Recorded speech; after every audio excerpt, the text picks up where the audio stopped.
Hey, hey, it's Conrad Thompson, and you're listening to Something to Wrestle with John Layfield. John, what's going on, man? How are you? Well, hello, Conrad. I'm back. It's great to be here. I'm all excited about it. Go to San Antonio. The damn terminal catches on fire. Apparently, I don't know exactly what happened. I've had a heck of a travel week. Well, I'm sure you saw our great close personal friend Dave Silva while you were in San Antonio. I know for sure he rolled out the red carpet for you, right? No, absolutely not. Dave Silva goes out to eat breakfast with Bruce Pritchard because he really likes Bruce Pritchard because they're really good buddies.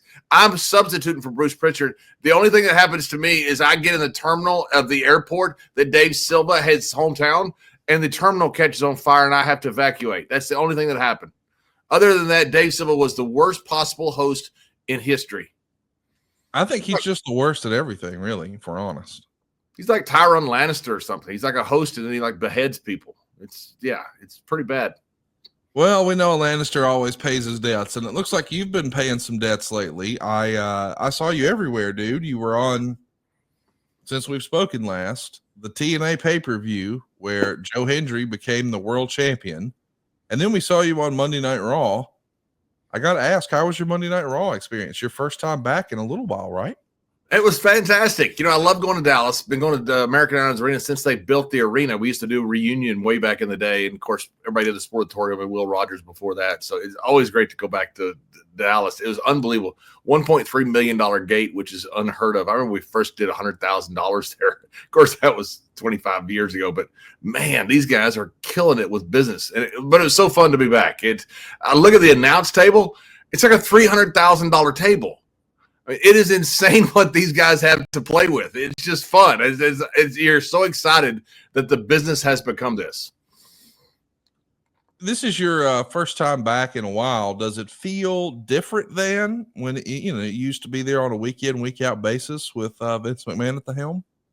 Yeah, it does. It does feel different. Vince was constantly rewriting the show all the way up to the last minute, and now they're. I don't know about more organized. I guess that is the correct way to say it. They have the show written. They don't rewrite it. It's just people are just getting ready for the show. It's a different feel. I like the hectic of rewriting the show also because it was kind of fun. But it's just a different feel. It feels looser. Guys act like they're having a great time. Not like they didn't during my day either, but it just feels different. And I think in a good way, a real good way. Once upon a time, people used to say that, people walk around on eggshells in WWE at these live events. And there's a line a mile long waiting outside of Vince's office for people to get up the gumption to go talk to him or find the right time to go talk to him. Is all of that in the rearview mirror, or does some of that anxiousness and eggshell vibe still exist? I mean, it is a live show. I can see how people would be nervous. Yeah, in fairness, I don't know because I wasn't there enough to know, what the whole vibe was and, how people were trying to get creative done. And plus, Hunter and Nick were not there. I don't know if they were at the inauguration or something, but, our friend Bruce was running the show. And so you didn't have the, people lining up to try to get creative or whatever change for the future. So I don't know. I don't know the answer for that. Well, what everybody's looking for answers is what happened the night before. It was the big TNA pay-per-view. What an incredible show it was. I thought Santana and Josh Alexander just put on a clinic. I'm sure you got to see that match. What'd you think of that one, John? That Josh Alexander is one of the best workers in the world. There's no doubt about it. There's nothing he can't do. I don't know where he's going, what he's doing, with the TNA quit angle. I don't know I talked to him about it, and if he knows, he's not telling me. But he's one of the best I've seen. I've seen him have just match after match, banger after banger, if they say it. He cuts great promos. Everything about that guy is good. And so is Santana. Santana is the guy. That guy is really freaking over. I thought the match was terrific, and I thought both those guys are incredible talents. Nick Namath's reign came to an end, and the world decided we believe in Joe Hendry. His parents were sitting front row, and he wins the big one, but John, we keep seeing you around Joe Hendry matches. What's going on with you and Joe Hendry? Well, also around Nick Namath matches. So it's Nick is to me one of the best workers in the world. Period. Any federation, I've never seen Nick have a bad match. I called most of his matches when he came in because I was doing commentary. Man, he and Del Rio, I saw him down in Mexico have another great match. I've never seen Nick have a bad match, and he is in better shape now than he's ever been. I just saw him taking a picture backstage. I said, Benjamin Buttons, dude, what the hell you – good grief, man. I mean, most guys age. He doesn't. He's better than he's ever been, and he looks better than he's ever been. I have a lot of love and respect for Nick for his work. And Joe Henry, to me, is, I think, the most over guy outside of anybody outside WWE. It's amazing the presence that Joe Henry has. And you look at the social media stuff he does. You know, his hit he did at Netflix, I guess, was the highest rated social media thing they had with WWE. I mean, Joe Henry is incredibly over right now. And people are asking me, do I believe in Joe Henry? You're going to find out real quick what I think about Joe Henry. Okay. I don't know what that means, but I will continue to be watching TNA. I'm pretty fired up about that. It will unfold itself very easily in the next few months, whether I believe in Joe Henry or whether I don't believe in Joe Henry. But there will be something with Joe Henry. Well, stay tuned, boys and girls. I don't know what that means, but I can't wait to see what's next. But I do know what's next for Stories with Briscoe and Bradshaw. If you've enjoyed hearing John here on the program for quite a while now, stepping in for Bruce, let me just mention, you got to check out adfreeshows.com because Stories with Briscoe and Bradshaw is there now, early and ad-free. You want to talk about a heck of an archive. They've got conversations with DDP, Dory Funk Jr., Mark Henry, Kurt Angle, and so many more. Even rare conversations with Brian, you know, Rock's right-hand man. Go check it all out right now. You're going to be in for a wild ride with the Okie and the Texan on Stories with Briscoe and Bradshaw at adfreeshows.com. How much fun have you and Mr. Briscoe had on this podcast over the years, John? It's been one of the most fun things I do every single week, and it's been that way for several years now. We started during COVID, and we were on a text like everybody else is with a bunch of guys, and somebody said, hey, why don't you guys do a podcast? And I said, well, probably nobody will care. And so that's when we started doing our podcast in COVID, just literally to give people something to smile about. And we started interviewing guys that were our friends, and you know, it's very different when we're doing it with them. It's like, you know, they're contemporaries with us. So it's like being in a car. It's like being in a bar. You know, that's what people say that listen to it. And it's just been a lot of fun. You know, we don't really do dirt. We just have fun with guys, and we let them tell whatever stories they want. And we have probably a bigger archive of old wrestlers' talent than probably anybody in the world right now. I don't know anybody that would have any more. Maybe there may be, but we have probably 4 straight years every single week of different talent. And all that's archived there on our YouTube channel. We've got some incredible stuff.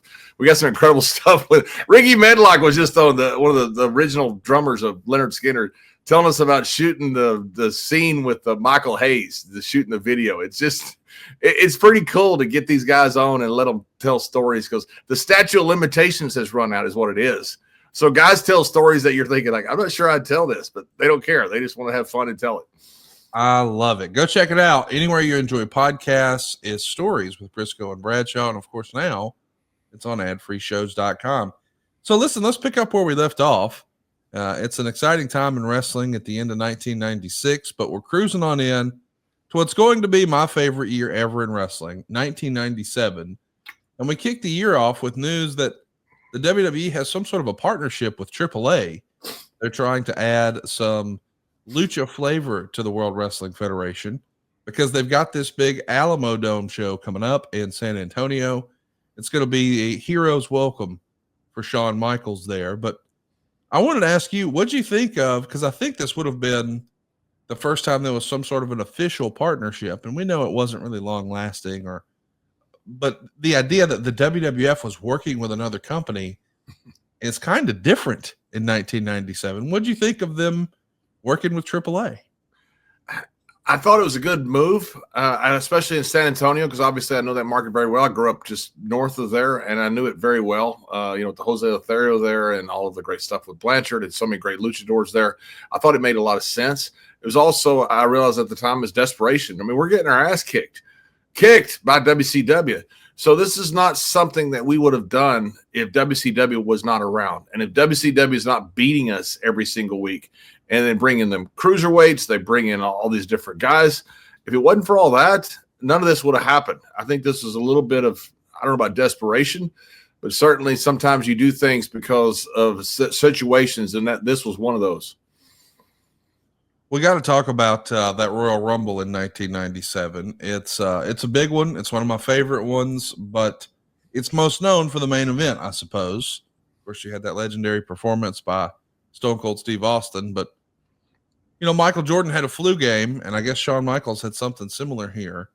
He doesn't feel worth a shit, but here he is on the heels of a big time main event against Vader at SummerSlam 96. And then they pivot to Sid. We've talked about what happened to Madison Square Garden, an incredible performance by Sid and Shawn. And now Shawn's going to win the title back. But what people remember is just a couple of weeks after that, the I Lost My Smile promo in Lowell, Massachusetts. It's a time where Raw's being preempted, so it's Raw on Thursday. And Shawn gives the I Lost My Smile promo. And there's lots of speculation about this as he's relinquishing the title. People are under the impression, John, that this is not a real injury and he just doesn't want to work with Bret Hart and return the favor at WrestleMania 13. Killer Kowalski is actually backstage at this show, and he has a column that he writes in this era. And he writes in that column that Shawn is not really injured. This knee injury is just a cover story, and he's going to rehab. Now, of course, we know Shawn doesn't actually go to rehab, so this is just a rumor that Killer prints here in this column. What did you think, and what did the locker room think of Shawn's I Lost My Smile speech? Because Dave Meltzer and even the Torch, they're all speculating this isn't a real injury. He just doesn't want to do jobs. I mean, Meltzer wrote about it like it was an absolute fact. Shawn had won all these belts, but almost never lost them. He always found a way to drop them outside of a pinfall. Is that just Meltzer with an axe to grind, or did some of the talent feel the same way? I don't know what all the other talent felt. I know the guys around me, which is the guys I associate with, we thought he was injured. And I don't know. I heard the rumors about the other stuff. We thought he was injured. And, Shawn, his whole life was wrestling. His whole freaking life was wrestling. Everything he wanted to do. Look at the passion that he had when he walked out of that arena.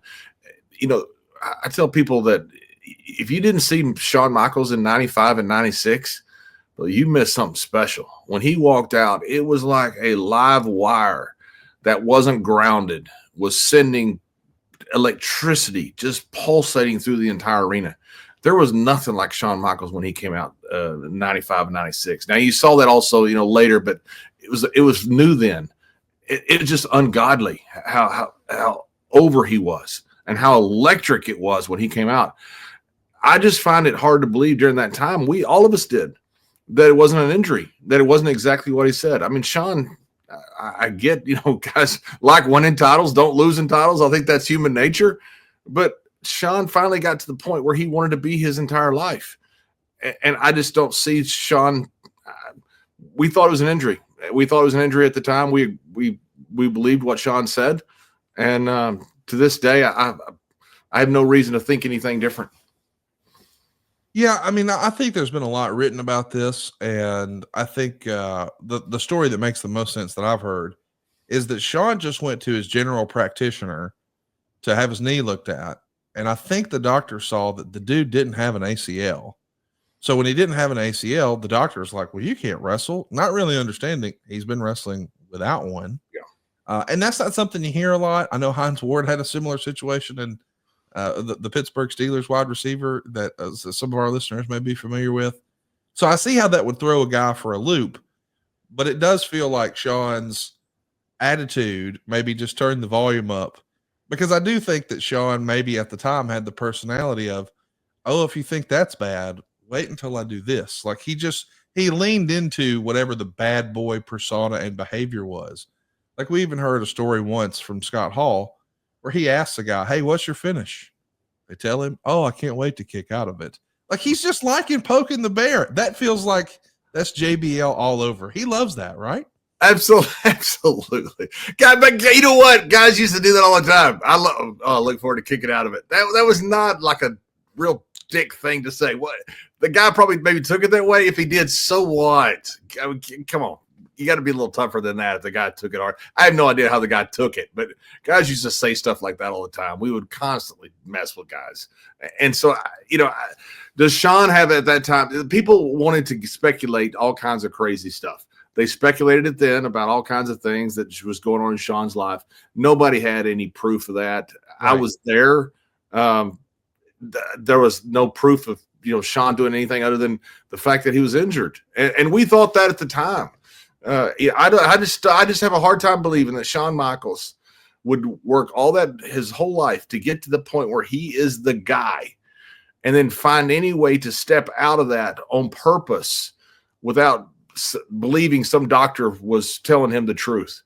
I've been to a bunch of doctors where they look at me and go, "Oh, you can't do anything." The doctors, they practice medicine. I mean, these guys are, you get 3 doctors, and then one of them's going to tell you have to retire. One of them's going to tell you you're fine. One of them tells you have to go have surgery. It's just, that's why I call it practicing medicine. These guys aren't, they're doing the best they can, but they bring their own mindset into their analysis.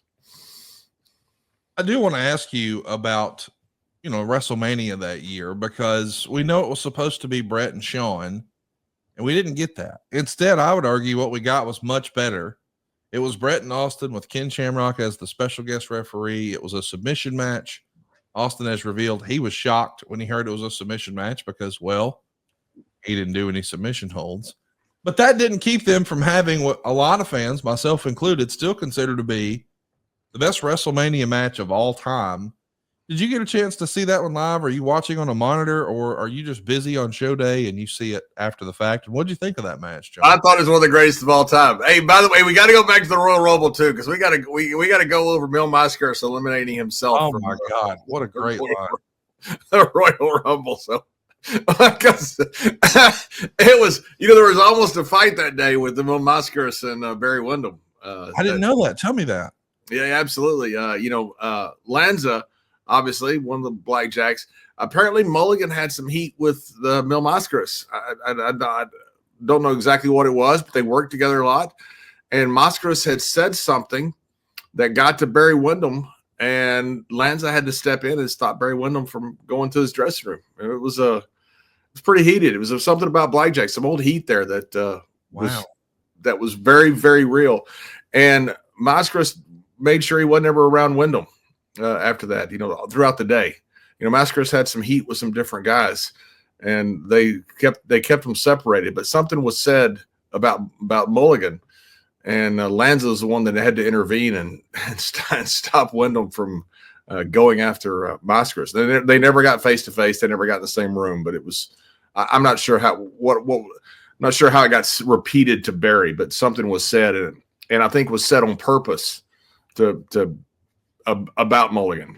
There was apparently a lot of heat there between Mascaras and Mulligan, and I'm not sure what it was. But then, Mascaras did the elimination where he wasn't eliminated. He went to the top rope and jumped over, did a La Plancha, and eliminated himself by mistake. So it was, a typical kind of luchador elimination. Have you heard Bruce tell that story before? No, I haven't. He's talking with Mil Mascaras about, he obviously, Bruce being a Texas guy, is thrilled with the idea that they have Mil there. And as he's really anxious to talk to him, and they're discussing, the function of a Royal Rumble match and explaining it to him and making sure he understands and what they need. As the story goes, Bruce says that Mil would pretend like he didn't understand any English and would say, "No job." Like he's not going to do a job, which I just thought was hilarious. No job. And we actually sold a t-shirt here years ago at Something to Wrestle that just had his mask and no job. There was nothing like Mil. Mil was something else. Mil picked me up one time, and I realized later it was Mil. We broke down on the way to, I can't remember, it was Nuevo Laredo or somewhere, going from Monterey. I was working for Elizondo down there, CML, I think it's whatever it was. And I realized now it was Mil Mascaras that picked me up. Now, he wasn't driving, obviously, because he had a driver. But I'm one of the few guys who've seen him without a mask, because obviously he wasn't driving down the road without a mask. But we broke down, and Mil was the one that picked us up. And I was working with Mil that night. And so, of course, they dropped me off about a block away so I could kayfabe into the dressing room and go in through the Rudos door down in the I think it was the Nuevo Laredo, because it was a boxing ring, and you had like hay underneath the tarp, so you would find places to bump because it was just wood. And so when the guys would do the crisscross, because they run the rope so much, especially down in Mexico, all the movement, you'd have to find where the hay was to take a bump because you didn't want to land on the wood. But Mill was Mill was a different guy. Mill and Connect one time, I was working with Vampiro down in I think Monterey, the Plaza del Toros, and Vampiro accused him, and I think he was accurate, that Mill was driving around in a taxi, showing up late on purpose, so he had to go on main event so he could say he drew the house. Oh my gosh. Yeah, there's a lot of competition and a lot of things going on down there with, but hey, Mill's one of the greatest drawing guys of all time. And, sometimes those guys take care of themselves in very unique ways. But that being said, he was very nice to me. And so I certainly can't say anything bad about him. Tell me a little bit about WrestleMania in 1997. This is your first time competing in a WrestleMania card. Did it live up to the hype? I mean, I know people talk about 97's WrestleMania as being the worst drawing WrestleMania of all time. It even got beat by Uncensored, the WCW pay-per-view, and historically that was their worst pay-per-view of the year. But they had Dennis Rodman that month, and the NWO's hotter than donut grease, as JR would say. WWE, not so much. Worst gate, worst buy rate. But creatively, as a fan at home, I thought the show was pretty good. I enjoyed it. It's also your first WrestleMania. What are your memories of that show? The first memory I have is driving to WrestleMania. So Godfather picks me and Ron up, and he's going to drive us to WrestleMania. We go by the old Rosemont or wherever it was, going down. We take the turn and go down to whatever it was, the hotel we stayed in down there. And Godfather, it turns into the hotel, the wrong hotel. We're supposed to be going to the arena. And we realized that, I'm not making this up, you've got to bring Ron Simmons and Godfather. I realized he's about to drive through the window in the hotel lobby. And I'm not making this up. He drives into the hotel, and he's driving up, and he's about to drive over the sidewalk, and he has no idea where he is. And we realize he's hired a freaking guy. He's driving. So Ron looks at him and goes, "Stop!" I go, "What are you doing?" And he stops, and he goes, "Oh man, I almost drove through the window." And now we realize this man who's been on the cover of High Times has really had a good morning for something. Wow. And so he backs up. He starts driving to WrestleMania again. This is on the way to the show, by the way. This is like whatever in the morning. And he's driving down the road, and he goes, "Did you guys see me almost drive through that window?" No, we weren't in the car. What'd you pull over? You can't drive any further. So that was my start for WrestleMania that day, was Godfather trying to drive through a hotel window. My God. So you get to the building, and man, it's an interesting time because you've got a young Rocky Maivia, what's going to be Rikishi, but right now he's the Sultan. Somehow the Iron Sheik is in the mix. Captain Lou Albano and Rocky Johnson and Tony Atlas, they're all front row. Shawn Michaels is going to do commentary for the main event. As the legend goes, The Undertaker wrestling Psycho Sid for the world title. We know it's going to be Taker's time to be the world champ for the second time. Allegedly, Sid shit his pants that night. And I want to ask you, how common is it to shit your pants when you wrestle The Undertaker? Well, I wrestled him, I don't know, 100 or 200 times. I never did. So it's obviously not too common. It's not that common to shit your pants. I don't know. It's happened. It certainly happened a lot. I don't know about, WrestleMania, but it's wow. Yeah, it's something special. The next night on Raw, Brett is going to cement the double turn. That's really what WrestleMania 13 is known about. Stone Cold Steve Austin comes in as a heel. He leaves a babyface, the hero who wouldn't quit, or the anti-hero who wouldn't quit. And Bret Hart is going to become a heel, but only in the United States.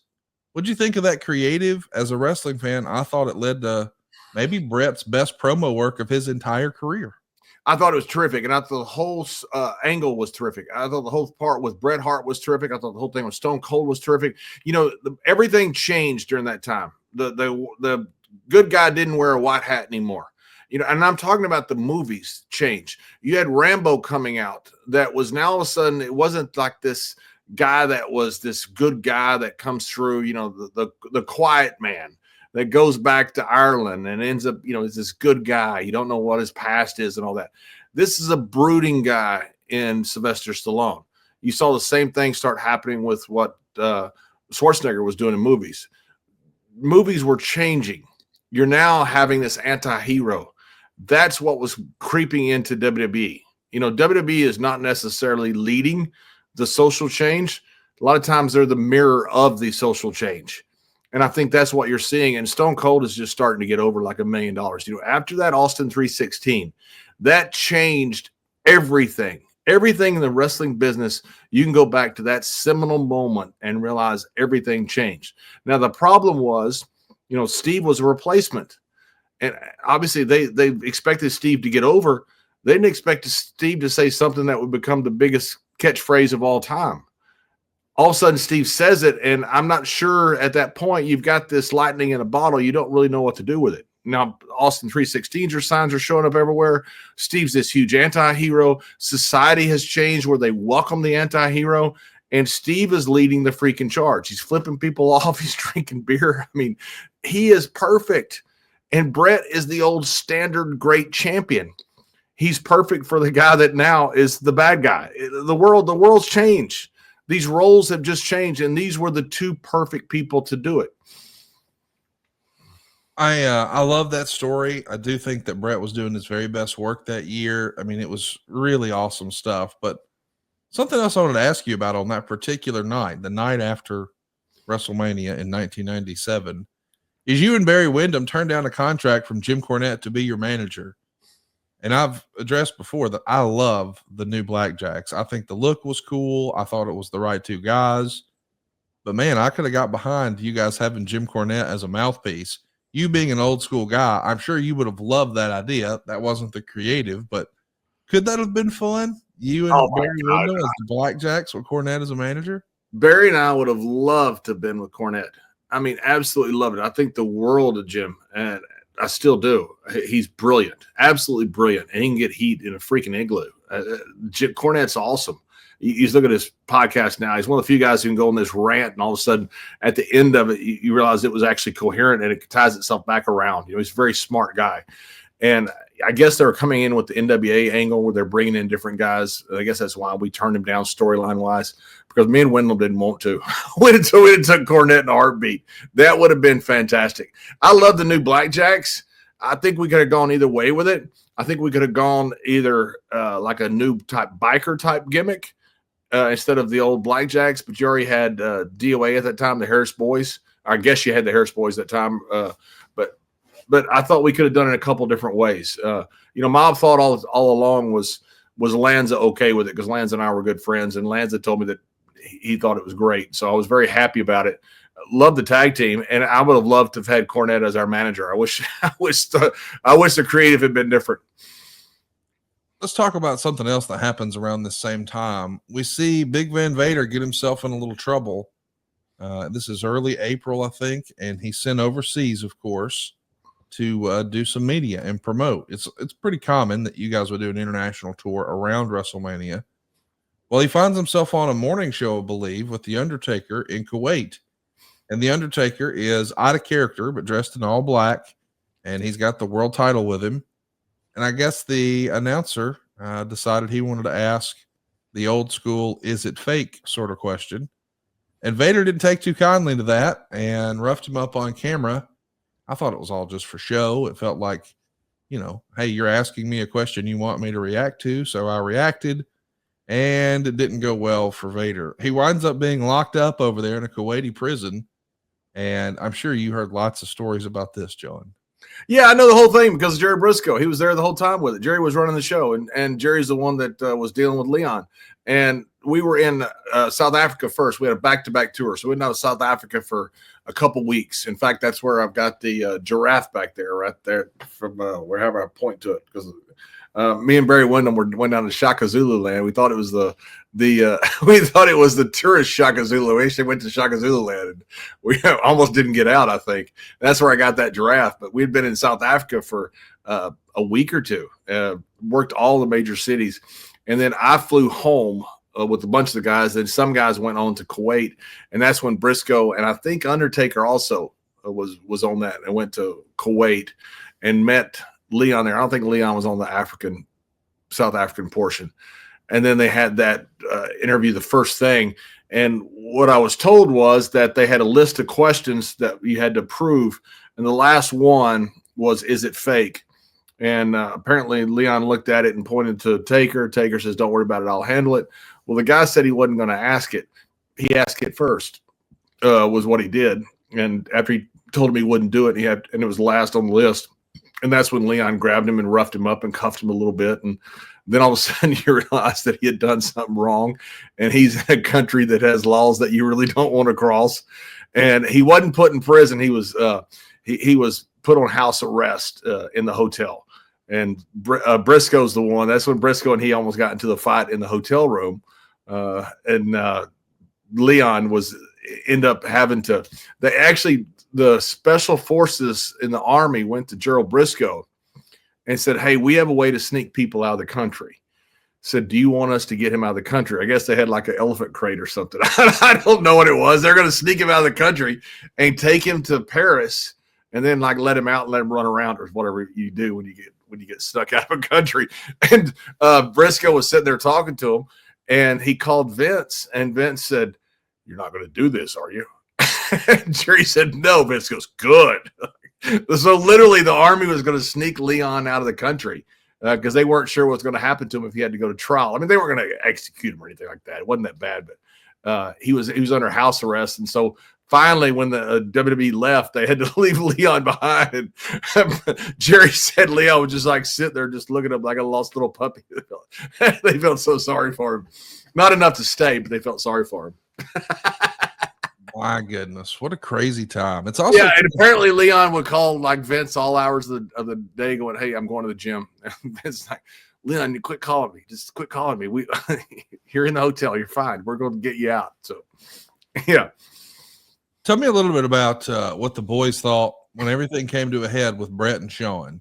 It's a story that we've discussed a million times here on Something to Wrestle. If you haven't already, check it out in the archives at somethingtowrestle.com. But a series of events lead to Brett and Sean getting physical. It's been described as a hair-pulling fight. Other people say it was more than that. Sean walks out and says he's never coming back, and it's an unsafe working environment. And you were there. What do you remember of the day where Brett and Sean took it too far in real life, backstage before the cameras were on? Yeah, they're in the bathroom, and Pat Patterson was in there, and Davey Boy, and it wasn't a hair-pulling fight. They were in a fight. They came to blows on them. These are tough guys. They're not going to sit there and pull each other's hair. Now, some hair did come out, but that's what happens in a fight. You grab hold of whatever you can, and for leverage or whatever you need, and that's what happened with Brett pulled some Sean's hair out. But yeah, they got to fight in the bathroom. We knew it happened. I mean, if you'd asked the boys, let's pass around a betting sheet about are Sean and Brett going to end up in a fight? I think most of the boys would bet on yes. They didn't like each other. There was a personality conflict, and they both were going for the same spot. They're both good guys, and you knew this was going to happen. I mean, I don't think anybody was shocked that it happened. I think we were shocked it took that long to happen. But we knew it was going to happen. It's unfortunate, but it does get physical, and the show goes on. Meanwhile, on the other channel, it feels like WCW couldn't possibly have any more momentum. The NWO's white hot, but we're also seeing a different version of Sting, Crow Sting. You're a guy who, before you were in the WWF, I'm sure saw a lot of Sting, and he was the franchise player in WCW. But now that he's completely changed that character around, and the NWO is the hottest thing, what did you think? Or did you even have a chance to keep up with any WCW? I know you're on the road all the time, but are you able to keep tabs on what's happening there at all? Yeah, because we had the monitors on at WWE. Howard Finkel would monitor the monitors, what's going on, to let Vince know if something was coming up, and we would change our live show. That's why I say that you'll never have anything like this again in the history of television. It's like Saturday Night Live has a comedy live show that's going head-to-head with them. And they're changing the show based upon Ron White just walked out here. Larry the Cable Guy walked out here. Dave Chappelle walked out here. You just don't. It just doesn't happen in television. This was a crazy time. I don't think this will ever happen again. But we were getting to see a lot of the WCW because we had their monitors on. because we were monitoring their show during our live show because we would react sometimes to what they were doing live. And I thought WCW was killing it. They were killing us, certainly. I mean, this Sting character came out of nowhere, and that what a great character they had when they came out with this. And we're sitting there, our two top guys are fighting in the bathroom. And they're killing it. It's just we're dysfunctional, and things happen, on rosters. This is not we're not blaming either one of those two guys, but you just kind of look at it and go, man, they're killing, they're hitting everything on all cylinders, and we're not. We had some great talent. I really thought during that time, Conrad, I thought one of the differences, our guys are going to wrestle half an hour. Our top guys. And I thought that could be the difference, because you aren't going to have their top guys wrestle great matches half an hour, and with Brett and Sean and Steve and Taker, you couldn't get those guys to go under a half an hour. I mean, those guys love to work, and they were great workers. And I was hoping that would be one of the things that might turn the tide. I got to ask you about the sit-down interviews that JR was doing on Raw in this era. This feels like a departure. We've never really seen anything like this before in WWE. He's going to interview Goldust and Marlena, where they're basically going to say, hey, we're really Dustin and Terry, and here's our real life story. And we're going to try to turn that into some storyline. And we do the same thing with Mankind. When we learn about Mick Foley and how he didn't hope to be Mankind, he hoped to be like Shawn Michaels. He wanted to be Dude Love. And Dude Love becomes a thing on the heels of this. And of course, we would see in September the debut of Cactus Jack. So we're going to have three faces of Foley here established in 1997. What do you think of pulling back the curtain a little bit? It's sort of a work shoot thing that JR was doing with Goldust and then Mankind. And, you had worked with Goldust and seen how over that character was. Were you surprised that Vince felt like talking about the guy behind the character? This feels like a real no-no from years ago. Is this Vince Russo's influence, or what do you think changed for Vince McMahon to think, okay, we'll do this? I think it had a lot to do with Vince McMahon and maybe Hunter. After the curtain call, Hunter was the one that got punished, and Hunter's the one that went to Vince and said, hey, listen, the biggest reaction that night was the curtain call. And Vince said, okay. He said, we're going to get there, but not right now. And so you could tell Vince was, from that reaction that Hunter reported, that conversation, Vince was getting to the point where you're going to pull the curtain back further. Vince is the first one that officially pulled the curtain back. I say officially because you go back to 1910, and I'm not exaggerating. Go back to 1910. Look at some of the books that some of these guys have written, like Steve Johnson wrote about Jim Londos, and so many of these Ballyhoo book. All these guys, the business has been exposed forever, and so it's not like we're protecting the business. The business was never protected, so that doesn't mean you shouldn't kayfabe. I get all that, but the business has been exposed forever, and I think Vince, when he did that in the mid '80s to get rid of the commissions, Vince was ahead of the curve on that. Now, what you're trying to do is you're not trying to make it into something that is more palatable for kids. You're trying to get rid of the old mafia guys that were the commissions. So Vince was already ahead on this. And so I don't think Vince had the trepidation to break down that fourth wall, I guess they're calling it, whatever the hell they call it, this is storyline driven, but it's also entertaining. So I don't think it was as surprising because it was Vince. And I think a lot of the influence may have come from Hunter and after the curtain call. I wanted to ask you a little bit about the big pay-per-view that summer, because most people regard In Your House Canadian Stampede as being one of, if not the hottest crowd in the history of the company. What did you think of that show and that big mixed man tag? I think it was a 10-man tag. It felt like, watching at home, the camera was shaking. Like the hard cam is shaking because the crowd is so loud. Were you there that night? What do you remember of that crowd? And do you remember another crowd being even close to that? I remember, I believe that was the night my ass almost ended up on worldwide television. And I mean, literally my ass. So they were downstairs and they're looking for, storyline wise, the Hart Foundation, I guess that's what you're still calling them then, or the Hart Group, whatever it was looking for Sean.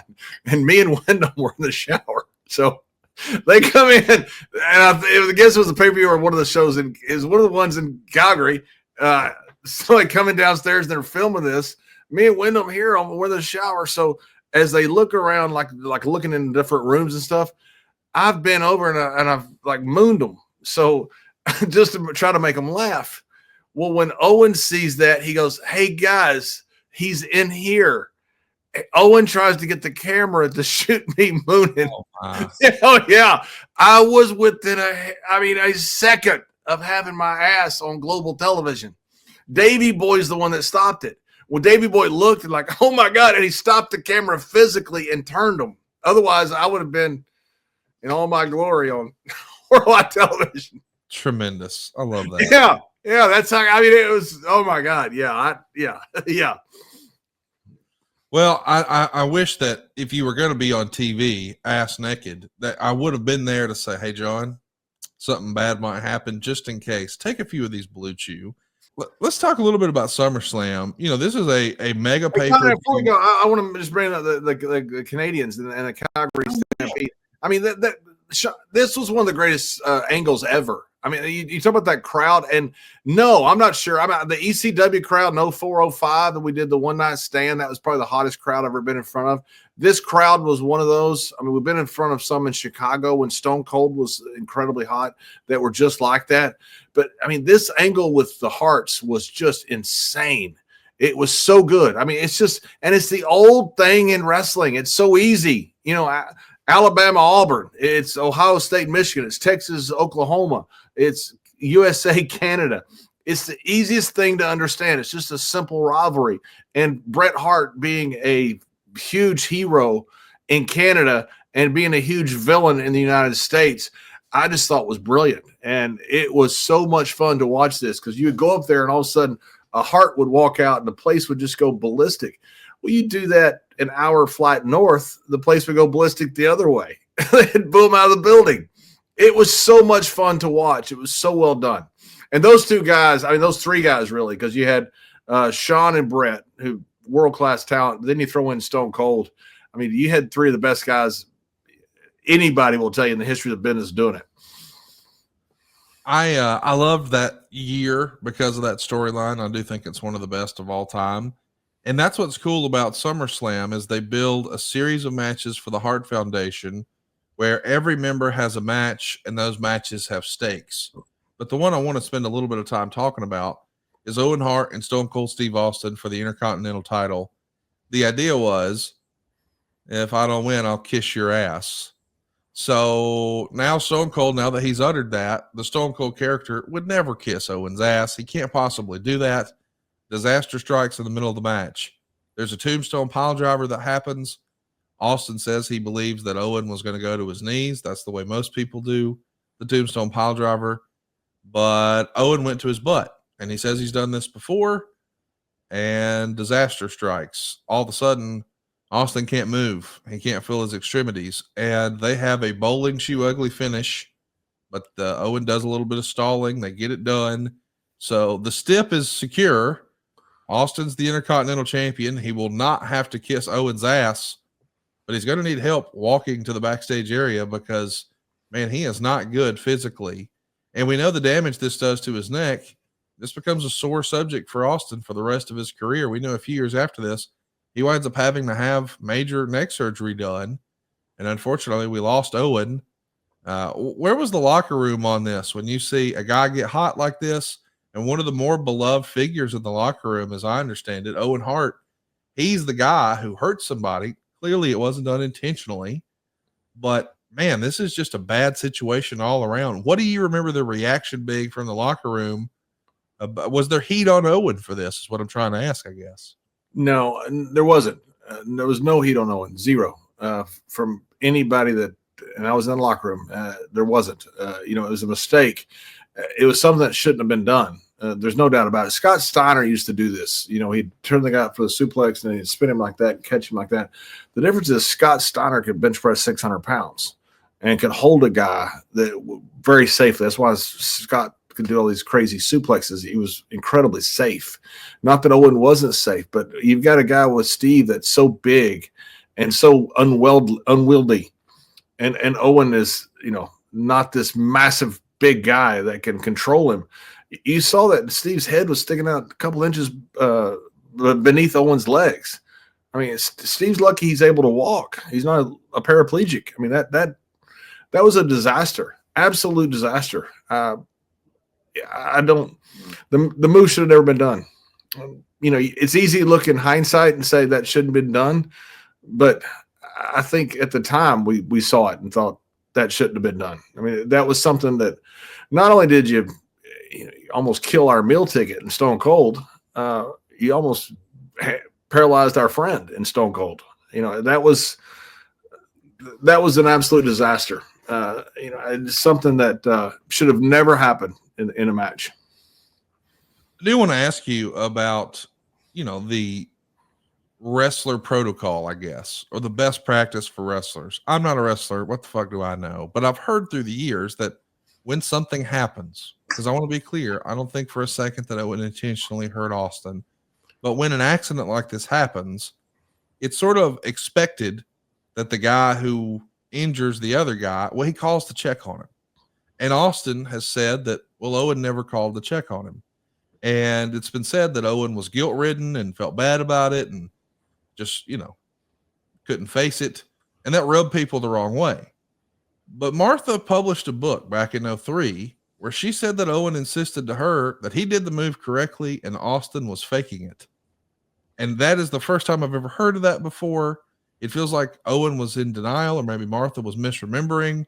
Because when you watch the video, it feels like when they land, Owen, and almost immediately he recognizes, something's wrong. Where do you land on that? Is it protocol? Is it a best practice to call and check on a guy? Why don't you think Owen did that? And what do you make of Martha's report that, Owen told me that he's fine and he's faking it? That feels weird to me. Yeah, I got my leg broken when I was in college, really bad. They told me I never play football again. Broke the femur and tore all the ligaments across. Pierce Holt, who was a two-time All-Pro at San Francisco, was the one that broke it. And somehow he found my hospital room from San Angelo. I don't know how he did it. Was pretty cool. He called me, and I thought that was so cool. Obviously it was on accident. It ended up being a two-time All-Pro, one of the greatest to ever play at San Angelo State. I always thought how cool that was, and I always kind of kept that as a template, on something like that. And it was standard. I say standard. There's no protocol for that. There's no protocol for breaking somebody's neck by accident. And I'll make sure by accident. Owen Hart was one of the best guys in the history of this business, and would never dream of hurting somebody on purpose. And it does kind of surprise me that he didn't call, but maybe he just didn't know what to say. I wasn't in his head, and I know Owen very, very well, very well. Owen was a wonderful human being. I mean, one of the best. Anybody who talks about Owen will tell you about how great of a human being Owen is. He used to have only carry-ons. That way he could get home to see his wife and kids quicker and wouldn't have to wait for baggage claim. That was literally the reason, just an extra 30 minutes to get home early. And a lot of it because of his family. Owen was just a good dude. I heard that stuff about the book that his wife wrote. I don't understand any of it. And I'm certainly not going to dispute what she wrote. I don't think she would put something there that knowingly she thought was false. But I never saw that from Owen as far as, Steve faking it. That was not within the realm of possibility at all. You look at the tape. Steve's lucky to walk. I mean, His head was sticking out between Owen's legs. Steve's like, my God, man, Stone Cold is lucky not to be in a wheelchair because of that. And the fact that he came back and became, this incredible star after it, an even bigger star. Steve was very lucky. But as far as not calling, I don't know. I would thought that Owen would have, but Owen obviously had some reason that he didn't, and maybe it was because he was guilt-ridden. And I will give Owen Hart the benefit of the doubt 10 times out of 10 because I know what a wonderful person Owen Hart is. I know Steve later had a problem with the "You Broke My Neck" T-shirt because they didn't clear that with him, and I think he had a little bit of a problem with that. But that had nothing to do with Owen. That had to do with creative. By the way, I know that Steve, it's different when it's about you, and I get that. I don't think for a second it was intentional. But when I saw the 0-316 says I just broke your neck shirt, I just thought, oh, they're just doing the old I broke Wahoo's leg t-shirt, right? Right. Yeah. Yeah, that was the idea. The problem was they didn't clear it with Steve, which again is just a phone call. And that's not on Owen, by the way. That's on WWE. That's not on Owen. I mean, they gave Owen a shirt to wear out there. That's not on Owen. That's on WWE. Somebody from WWE should have called Steve to at least make sure Steve didn't have a problem with it, or at least let him know it was coming. Steve's a worker. He understands all that. I think when Steve, sits at home and he's got this broken neck, he went from being perhaps going to become the hottest guy in the business. I don't think he could foresee him becoming the biggest draw of all time. Maybe he did. If he did, he's freaking Nostradamus. But none of we thought he was going to be hot. We didn't realize how hot he's going to be. I think him sitting at home and he's hurt. All of a sudden he sees this shirt. He got mad about it, and don't blame him. That was a call that should have been made from WWE. That had nothing to do with Owen. That is something should have happened from WWE. I wanted to ask you about that because, I do feel like Jeff Jarrett's on to something. He said on his podcast a few times that all the problems he had through his career with his dad or with Vince McMahon or with Dixie Carter or with TNA or at any level, it could all be traced back to one thing: lack of communication. And his best practice now is, hey man, over communicate. And it seems like in both cases, what we're talking about with Owen and the accident and then the t-shirt, man, with a little more communication, all of this goes away, right? 100%. 100%. I mean, Owen Hart, if he were alive today, I think he would feel bad that people are questioning why he didn't call. Because, again, I give Owen the benefit of the doubt 10 times out of 10. I know what a wonderful person Owen Hart was. And Owen Hart apparently, whatever was said about it, he was too grief-stricken to call. I believe that. I have no issue with that. But if Owen just calls, all this is remedied. If Vince or Bruce or somebody calls about the T-shirt that I just broke your neck, all of this is taken care of. This is 2 phone calls away from not having any issue to talk about, almost 30 years later. So yes, it's all about communication. I wanted to Conrad, but a lot of guys didn't communicate back then. We would do. People say, "Were you shooting on your promo?" We all were shooting on our promos. You go out there and you wouldn't tell the other guy what you're going to say. You'd say something, you'd try to get them because you thought it was fun, and how they reacted live TV, it worked.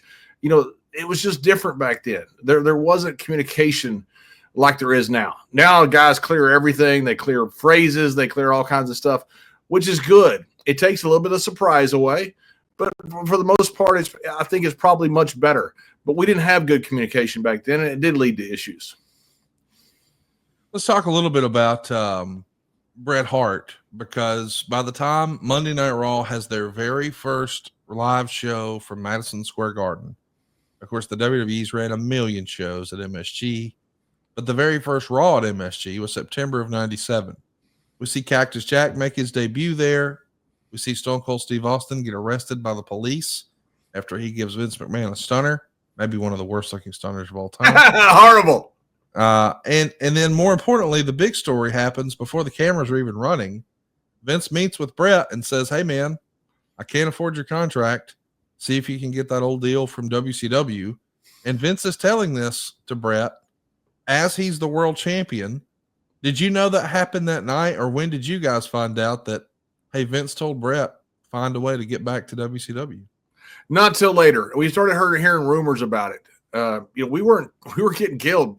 And, by the way, Bret Hart said about Madison Square Garden, it may not be holy, but it's sacred. And it's just the greatest way to phrase of Madison Square Garden. It's so cool to be in that iconic arena.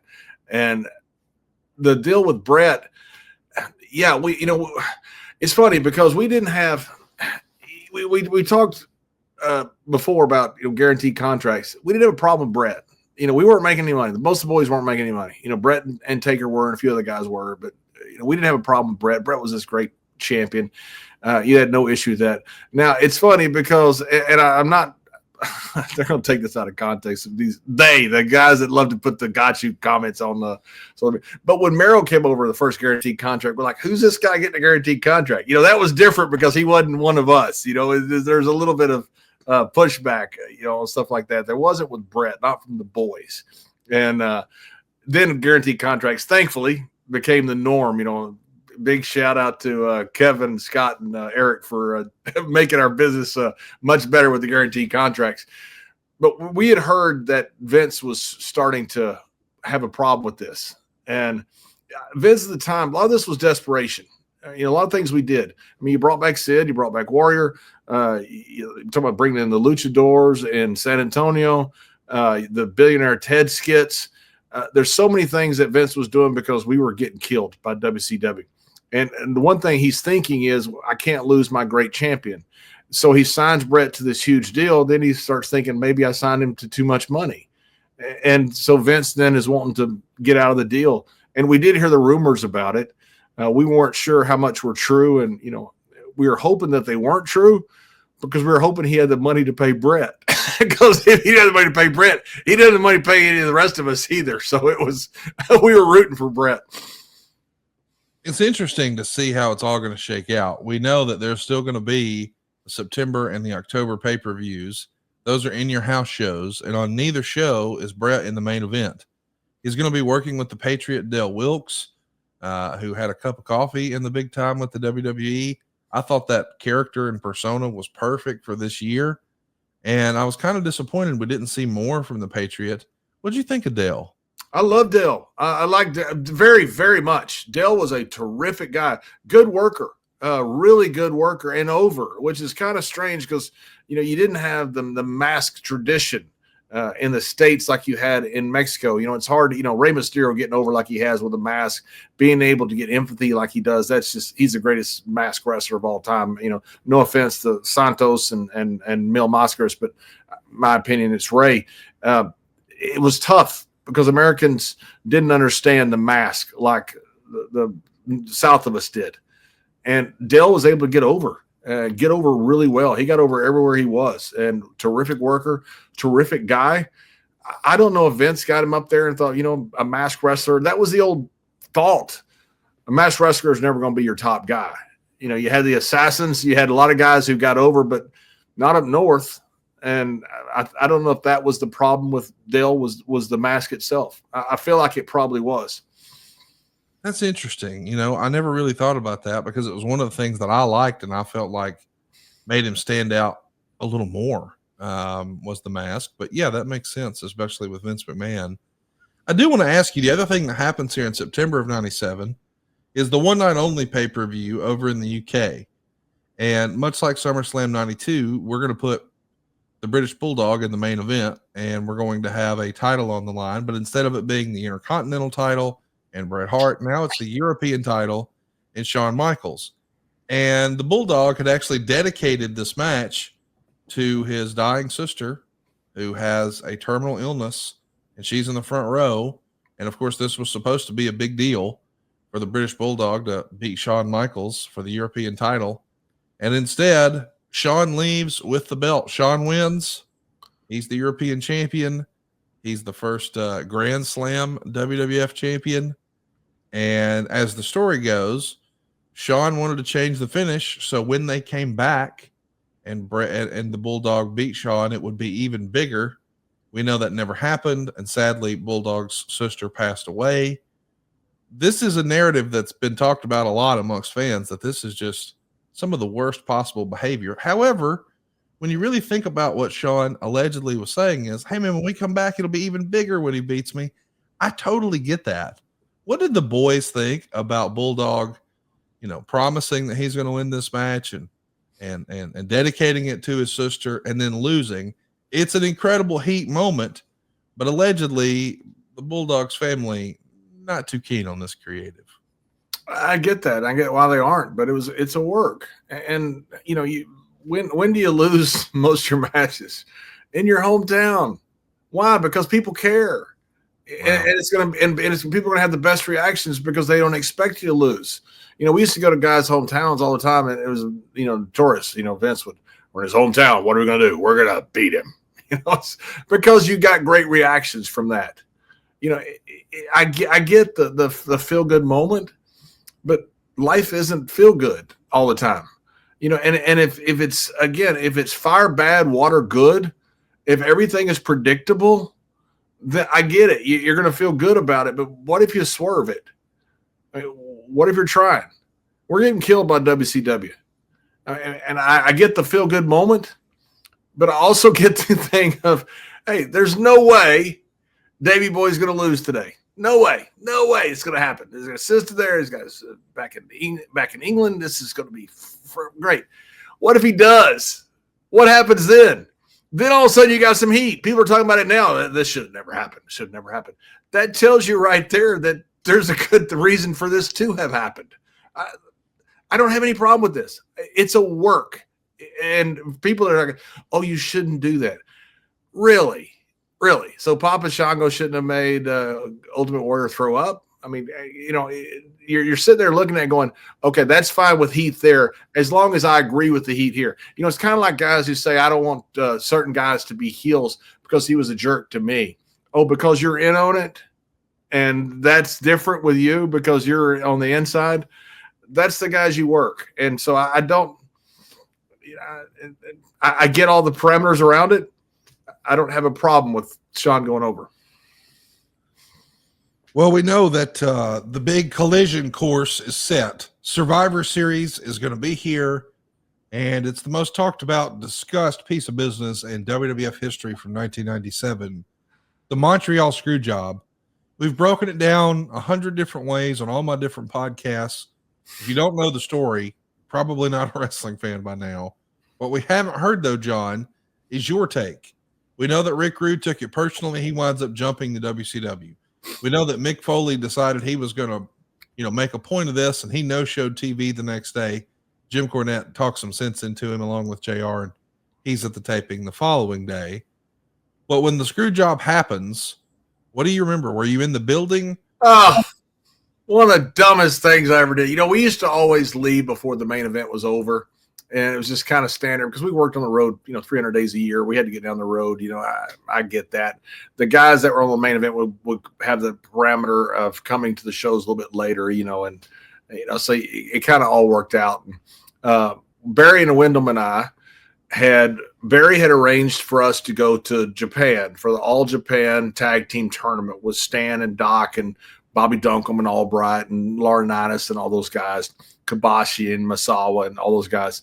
So we were about to fly to Japan either the next day or the following day. I can't remember. It was like a day or two later, but we were flying out of Toronto or Ottawa or somewhere. We weren't flying out of Montreal. We were flying out of a different city. So we had a 4 or 5 week trip to Japan coming up. So I was in the dressing room, and I want to make this perfectly clear. Anybody who says, and now listen, I can't read minds, but I know from where I was in the dressing room, anybody who says people thought something was up, they weren't there. Nobody thought something was up.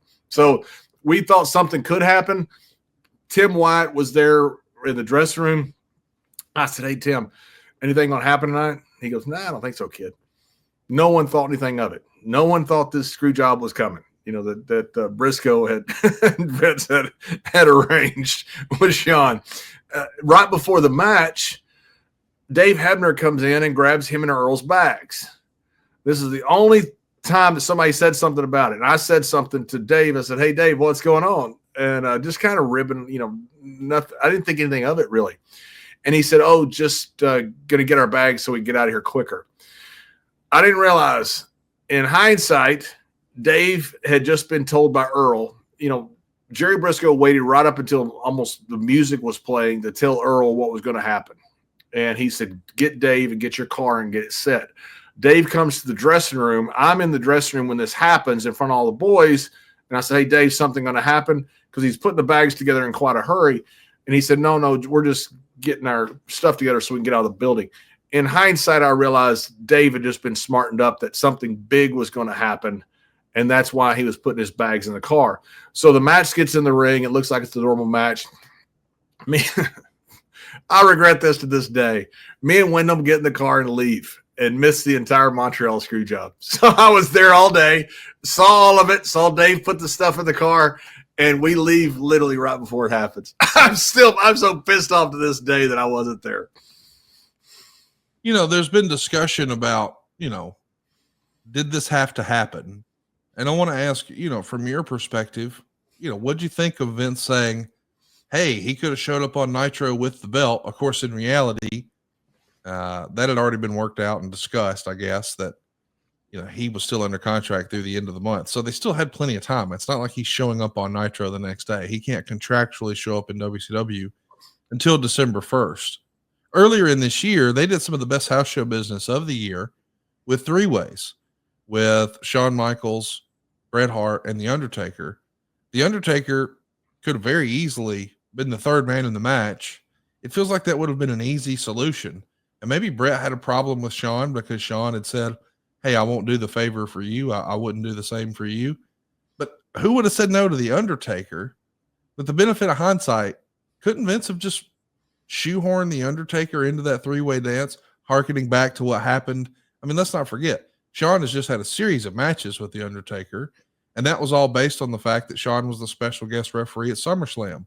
So storyline-wise, he could have very easily made this a three-way, and the whole disaster is averted. But that doesn't happen. Why don't you think that happened? That doesn't make any sense to me. With all these creative people, the answer is right there. It's The Undertaker. Yeah, and Undertaker was there that night in Montreal. He was there in case, he was there a few times for things in case something had happened. It's like having an alternate for, a UFC fight, somebody there, in case something happens, in case whatever, you had to have a backup plan. And, he's the ultimate break glass. He's the guy you always called. Anytime something happened in WWE, Undertaker was the guy you always called. There's so much to unravel with this. People, I believe Bret Hart, and Bret Hart's a man of his word. And if Bret Hart said he wasn't going to take that on WCW television, I 100% believe Bret Hart. Bret Hart is a man of his word, and stop, full stop. That's it. I believe Bret. I don't believe Eric Bischoff. So, and because Eric didn't give his word, they'd already done the stuff with Medusa, with the belt and the trash can, which I think had a big influence on this, by the way. You'd already done the stuff with Flair in the early 90s with the NWA title with WWE. I mean, there's historical precedent for this. I mean, you can go back to the beginning of time in wrestling and see what has gone on with championship belts going to different federations. We're getting our ass kicked by WCW. We're getting beat. They're trying to put us completely out of business. I mean, I'm looking at going to Japan and trying to get a job because I don't think they're going to re-sign me, and I have no idea what's going to happen. I mean, we're in dire straits. We can't risk that title being on WCW television. And again, let me reiterate, I believe Bret Hart. I believe if Bret says he wouldn't have done it, Bret would not have done it. Bret is a man of integrity. He's a man of his word. But Bischoff didn't give his word, and neither about anybody at WCW. And I don't blame them. This is competition. This is a zero-sum game. Somebody's going out of business here. And whoever goes out of business, we're going to lose our mortgages. We're going to lose our savings. I mean, we're at war with each other. And so whatever they're going to try to do, they're going to try to do. Don't blame them. We would have done the same exact thing. I don't think under any circumstances. Now, I'll address the triple threat idea that you could have left that title get down to WCW. As far as it being Shawn or Taker, I don't know. It's Vince's belt. He should be able to put it on whoever he wants. And I get it. Maybe it's easier to do it that way. But at some point, I think, Vince has a backbone too. He has an ego too. And at some point you say, hey, you can't do that, do something else. At some point, whether it's good business or bad business, egos bow up and go, you know what? I got an ego too. And you want to back me in a corner? I'll back you in a corner. Is that childish? Is that good business? Don't know. But it's human nature. And I think that's what happened. Well, it definitely happened. And I think the internet wrestling, just the wrestling world, not just the internet, but the wrestling world was better for it. And that's the reason a lot of people, well, I shouldn't say a lot of people, a handful of people still believe to this day it was a work, John, because you take a look and you see Bret Hart is going to go make more money than ever in WCW. Shawn Michaels is going to become the most hated heel in the company. It's going to create the Mr. McMahon character. Like, it worked out well for everyone. The WWF with Mr. McMahon as the lead heel, he is going to become, I mean, he's the reason, the Mr. McMahon character is the reason that the 83-week streak came to an end. Yep. And I know that some people are going to say, no, it was Stone Cold. Well, Stone Cold had been on the show for a while, but it was the idea that Stone Cold is going to wrestle Mr. McMahon. Everybody came over and Raw won for the first time. And now we got some momentum and we built from there. What is your response to those who believe to this day, oh, it was a work. Look how it worked out. Everybody made more money. Everybody was better off. It was a work. It's just the best guarded secret in all of wrestling. You're a dumbass. Period. You're a dumbass. You're a stupid son of a. I don't. You're an idiot. I mean, there are people. I can't tell you how many people will tell me they'll watch a football game and go, "Oh, that's a work." Come on, give me a freaking break. You know the amount of people that you have to get into a work if NFL football was a work. And I get people that tell me how the moon landing was fake, and just the preposterousness of the fact that you have to have this entire conspiracy. How many people have to be involved in this? How many people have to be involved in this day? I've got a little podcast with Stories of Briscoe and Bradshaw. The architect of the screw job is my partner, Gerald Briscoe. I can tell you 100% exactly what happened and what happened with the fallout, what happened with Bret punching Vince. I can tell you what happened the next day. The fact that it's a work, I mean, I get people want to believe in UFOs and people want to believe in flat earth. People want to have, the Bigfoots out there. I get that. It's fun. It's a lot of fun to say this was a work and this is why it's a work. And you put all the pieces together and it makes sense. I get that. It's a lot of fun to do that. And I have no problem with people doing it, but I can tell you 100% that it was not a work. There's so much intricacies that went into this that and the how mad Bret has been for the last 30 years. It was an incredible screw job, and it's what swung the entire tide for WWE over WCW. And not the screw job that had to deal with Bret. By the way, and when I say that, I want to make sure, because I love Bret, and I want to make sure that I don't say. I hope I've never said anything negative about Bret Hart, because I don't mean anything negative, because I have that much respect for him. This was not about Bret as far as swinging the tide. This was about Mr. McMahon becoming the evil character. What we got out of the Montreal Screwjob. Think about what we got out of it. Think about what WCW got. WCW got a champion that no longer had the title. Now, they thought that's what they were going to get, but they didn't put him on TV right away for whatever reason. I thought that was a massive, massive mistake that they didn't put him on TV right away. We got the evil Mr. McMahon.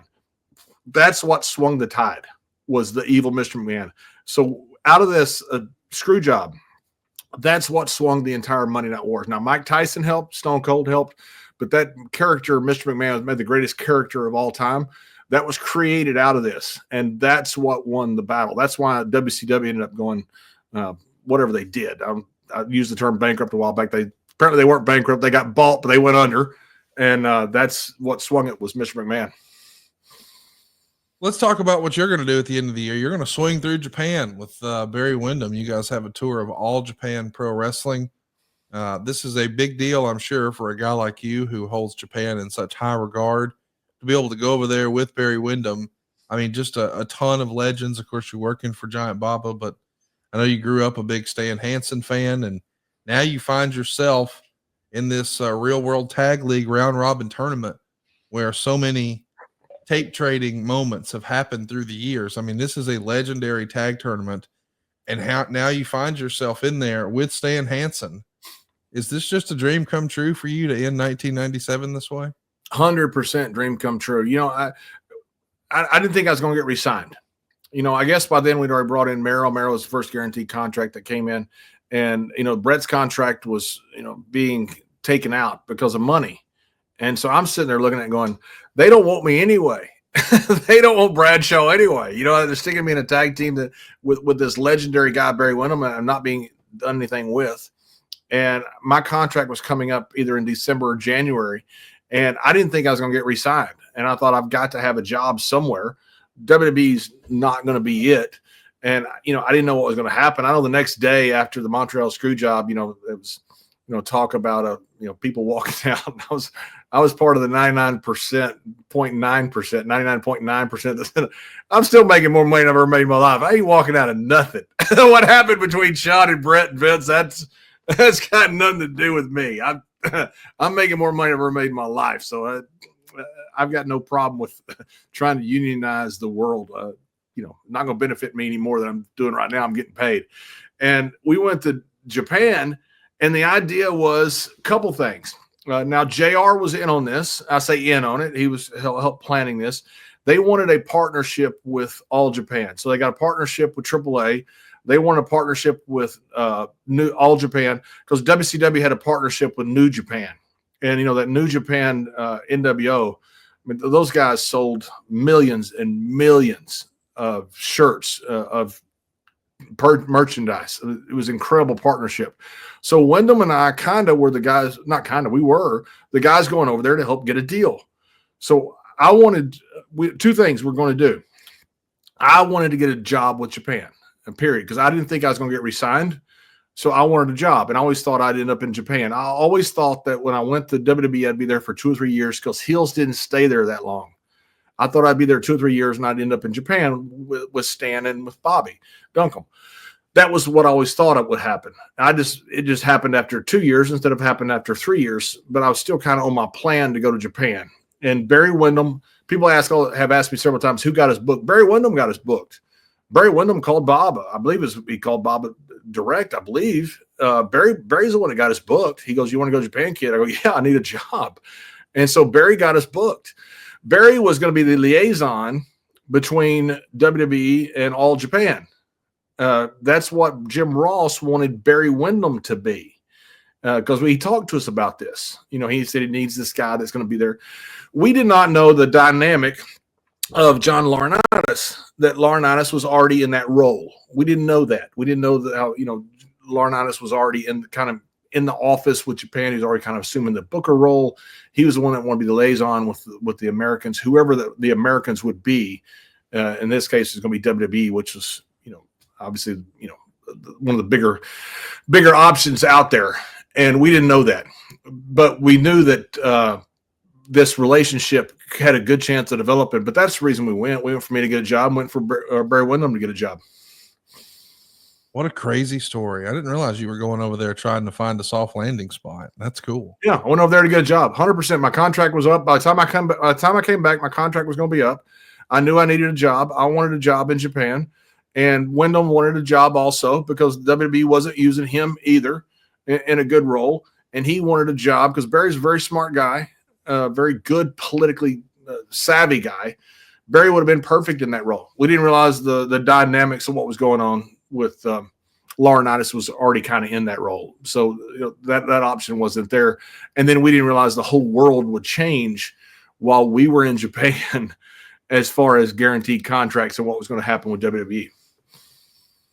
Well, I love talking about 1997 with you. It's one of my favorite years in wrestling, and it feels like the end of an era in 1997, but it's also the end of an era now. I don't know if you saw this report, but a few days ago it came out that Titan Towers has been sold. Man, what a piece of history that building was. I was shocked to see, John, that it sold for only $3.75 million. I thought, man, price per square foot, that might be the best deal in the history of Stamford, Connecticut. And then I read a report that I guess the new owners plan to turn it into apartments. Are you surprised to see this? What did you think of that news? Yeah. No, because they moved across the UBS. Think of that massive place across the street, the old UBS trading floor. And so they've got, no, I'm not surprised to see it. that was where my first meeting with Vince and JJ was there. We used to go across the highway to 120 North Hamilton to the TV studios, which is so cool to be there. All that's gone now, which those things happen in life. But it's kind of like the old sportatorium down in Florida or Texas. You kind of wish they were still around because it's good nostalgia.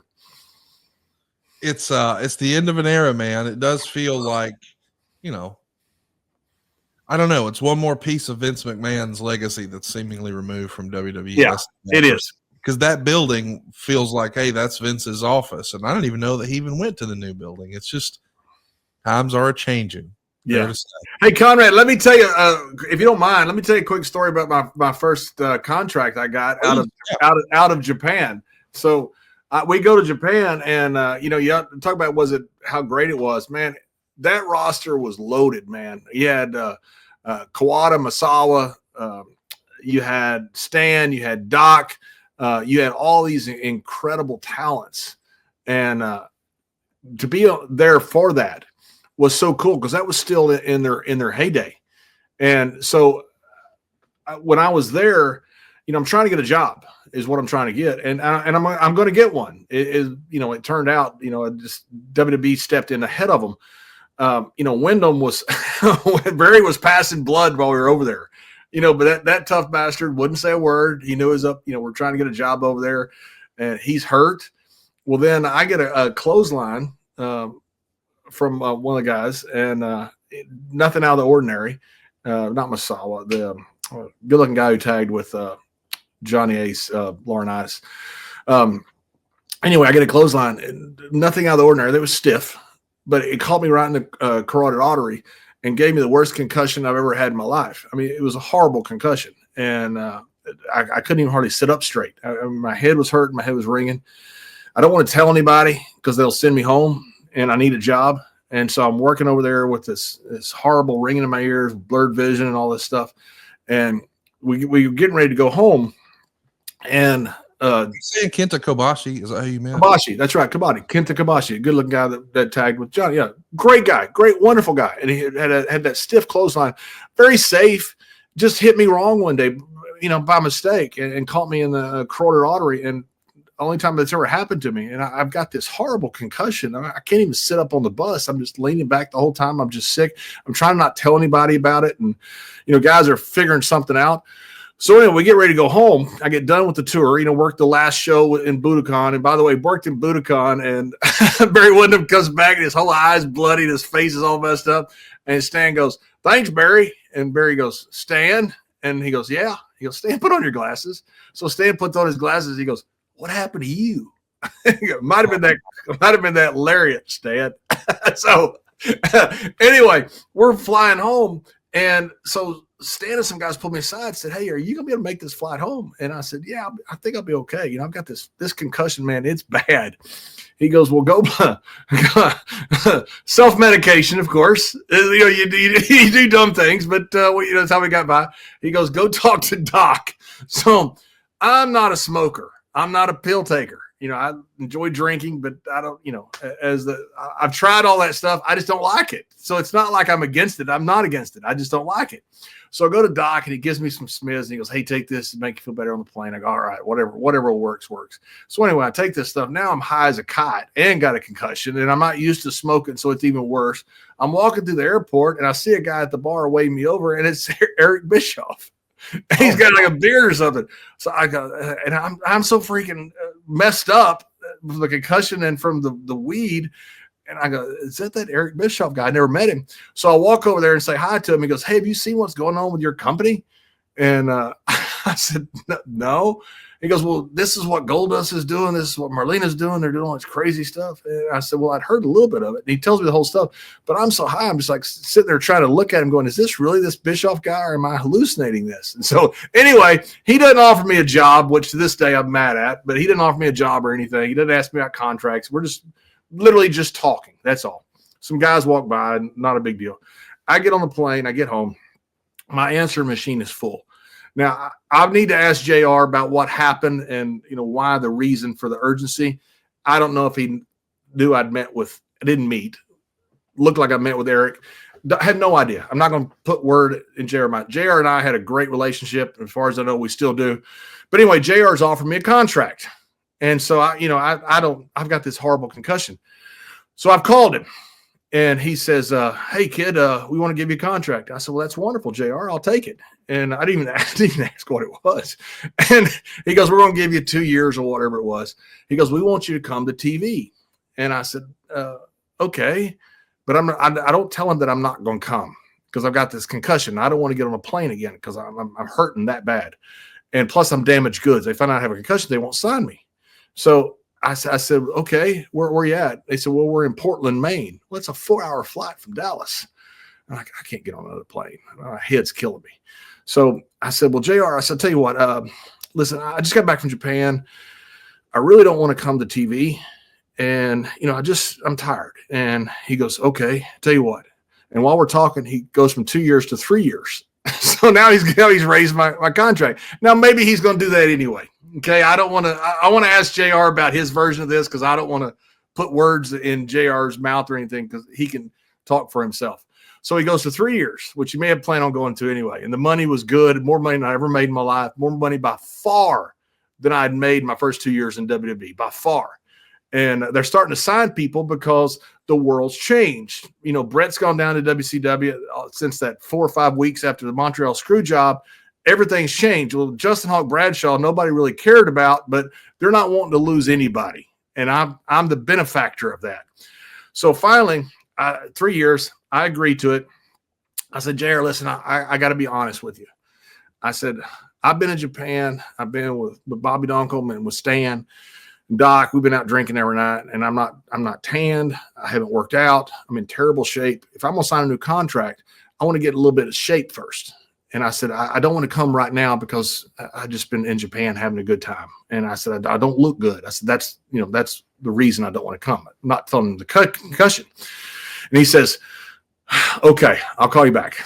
So he calls me back and he says, tell you what we're going to do. We're going to give you 5 years.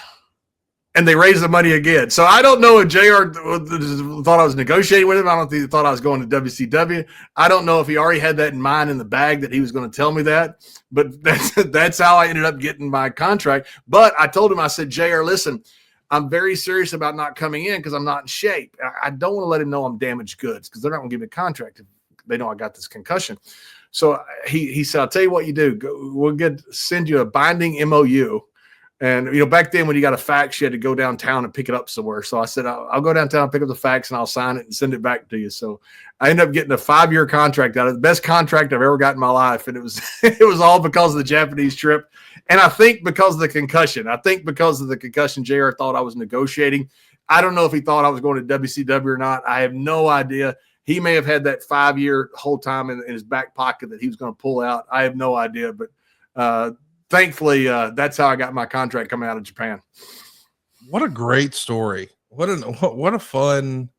I didn't know that. And, wow. Yeah, and I need to ask JR about it because I want to know his take on it. I don't know if he thought I was negotiating. I don't know if he knew I'd met with Eric. There was somebody had mentioned somebody said, hey, we saw you with Eric Bischoff in the Narita airport, like there's a secret meeting. I have no idea if any of that factored into JR's decision to give me a better contract, or if he had that whole time in his bag and he wanted to sign me and was going to do it anyway. So I don't know, but I ended up getting a 5-year deal out of it. And I still told him, I said, I can't come to TV. I never told him I had a concussion. If he sees this might be the first time he's ever heard it. And I ended up going to the Royal Rumble the first time, like the January. I had not taken a bump or anything. I had not worked out, nothing, because I was scared of my concussion. So I went out there and they put me out there for like 30 minutes or something. I damn near died. And thank God the first bump I took, I was fine. There was no problem with the concussion or anything. I'd gotten over it. I want to put a button on this show, but I just saw as we're wrapping up that it was 10 years ago today, as you and I are recording, where Raw was canceled because of an incredible snowstorm. There was a blizzard, and you find yourself at Titan Towers, and they have to deliver a show. It's one of the more memorable Raws of all time. I'm not going to say it was a great show, but boy, you guys were out there trying to make chicken salad, and you find yourself on the roof of Titan Towers, the building we just showed, playing weatherman It's ironic that you and I are talking about the sale of that building on the exact anniversary of that crazy moment. What do you remember of that Blizzard episode of Raw? I remember getting a $3,000 coat out of it. So Vince, Vince would never ask you to do stuff that he wouldn't do himself. So we had to go up to the top of Titan Towers, and I just saw a video because somebody sent me a video. You can't tell how cold it was. It was freezing. It was a statewide emergency. They shut down the whole state. It was brutal how cold it was up on that freaking building. I was miserable, and I was out there in a suit. Well, Vince is in a coat. He gives me his coat. Like this nice leather coat. I've got the coat right here in my closet. And so when I get done, I go to give it back to him. And Vince goes, "No, you just keep it." It was kind of like I'm proud of you for doing this. It was so cool. And I gave me like this it's one of the nicest coats I've ever had. Vince literally gave me his coat. But he would, when I get off we had to do it a couple of times. Vince would try to give me the coat he's wearing. I'm like, I'm not going to take the coat from you. You're my freaking boss. But we had like a really skeleton crew on top because it was so freaking cold. Well, Vince McMahon was about the only one that would be up there with me, the camera guy, and maybe Mike Mansuri. I'm not sure, but anyway, just another person or two, and that was it. And that's how we did the shot on top of the Titan Towers. And out of it, I got this like $3,000 leather coat from Vince.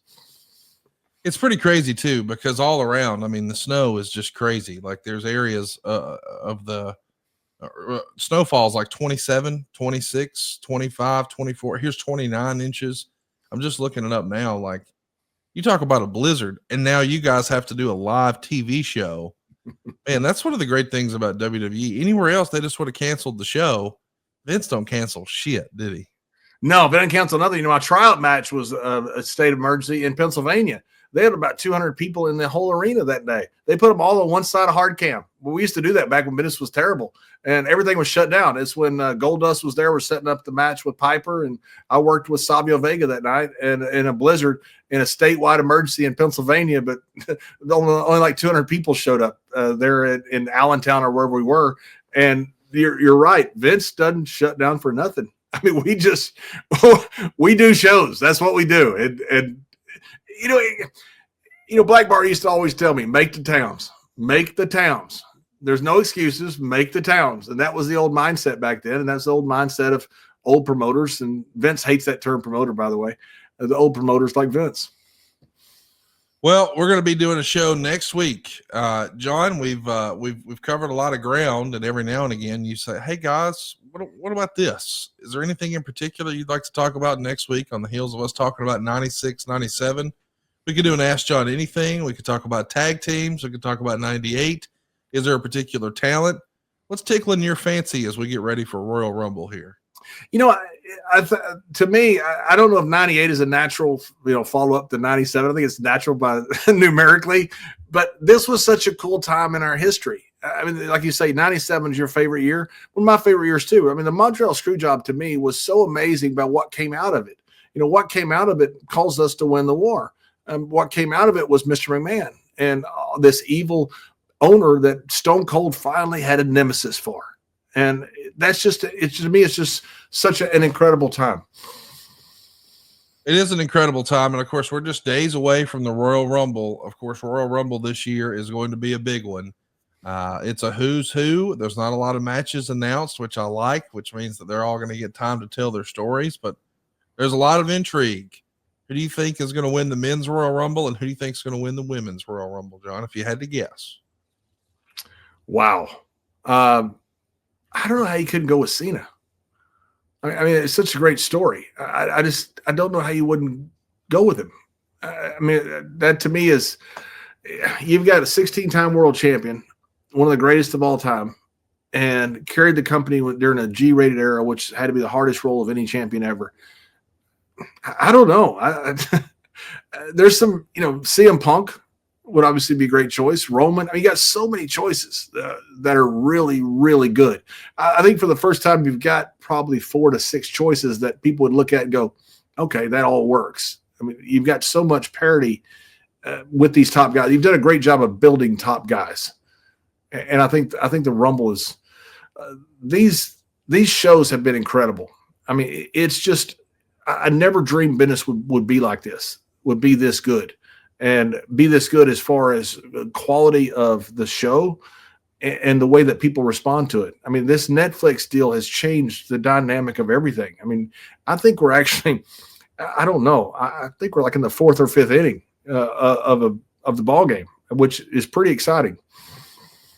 It's going to be exciting to see what happens on both the men's Royal Rumble and the women's Royal Rumble. It's been announced that Charlotte Flair will be making her return. You got to think there's going to be surprises in both. I can't wait to see it. And I'm pumped to see Cody Rhodes and Kevin Owens in a ladder match. It's been a while since we've seen a traditional ladder match, and I'm looking forward to this one. We're going to see both the Cody belt and the winged eagle that Kevin Owens has been carrying around.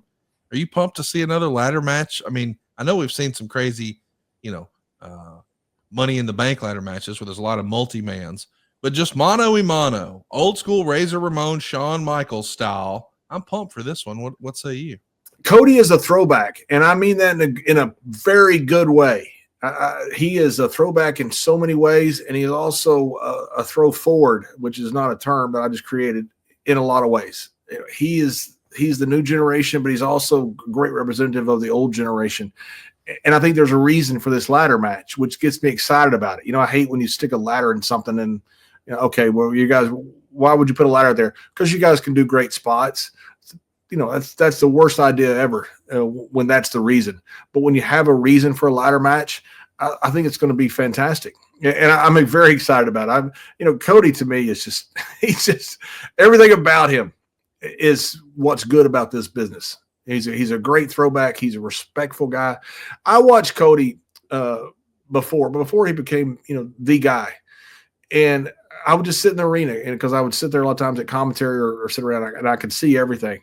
And Cody would just go and he would greet every extra, because they'd always sit in a certain section of the crowd just in case they're needed. They'd be there when they're visible and they're available. He would go greet every one of them. Just go say hi to them, talk to them. I mean, he's just a good dude, and guys like that, you're very happy when they succeed. So I'm thrilled with it. That being said, it's also a meritocracy, and he's there because he deserves to be. So I'm excited about the whole thing. And by the way, that Jacob Fatu, what a find that guy is. Holy shit. That guy's awesome, man. It's just, and Kofi and Xavier, I mean, those guys are so freaking good. It's fun to watch these guys. They're so talented. They're super talented. I can't wait to see what happens this weekend. I know that tag team match, 2 out of 3 falls, that's probably going to steal the show. That's why we watch, though, boys and girls. As a reminder, Royal Rumble this weekend has an early start time. 5 Central is when mine's going to start. So be sure to adjust your clocks accordingly. And we'll see you next week right here with John Layfield on Something to Wrestle with John Layfield.